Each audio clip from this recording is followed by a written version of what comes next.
I dropped out of music college and went off to live in Menorca and lie on the beach.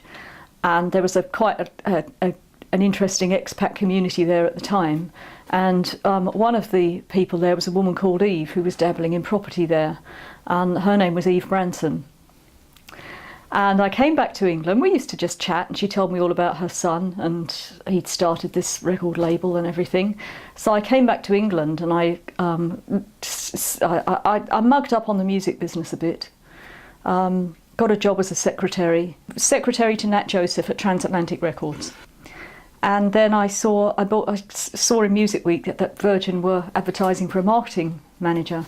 So I applied for the job, and I got down to the short list of 3 out of 50 applicants, because Richard always went by the face and whether he got on with people rather than what they knew.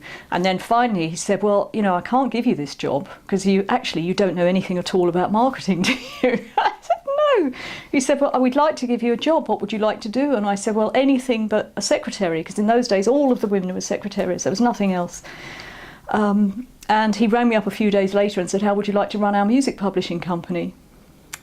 So instead of just saying yes, it's terrible, you know, it's why I fitted in and said, well, at Virgin, I suppose I'd already got the bluffing sorted out. And I said, well, it sounds like a very interesting idea, but I'll only take it on if you give me my own head in running it and let me run it the way I want to run it.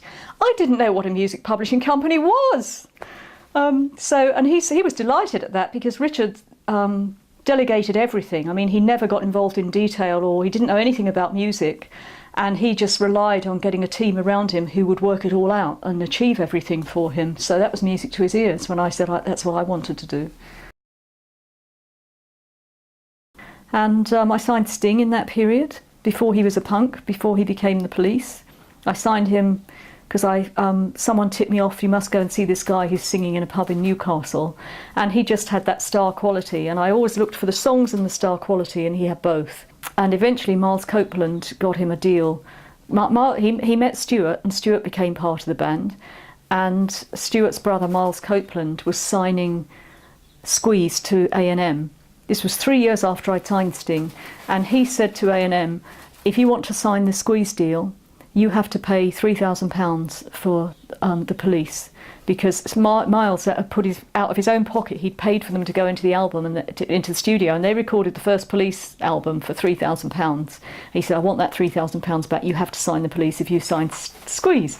Which is not a great entry into a record company. Of course, the records came out and they bombed and no one was interested, and they were an embarrassment, and, you know, because they'd been in an advert and they were punks. And then there was, I forget who it was, but there was a producer in A&M, America, who just heard, you know, he got all the new releases from England, and he put this album on and he just said, wow, this is gonna go gold. Everywhere the record was released, they did a tour, and as they toured, the record went to #1.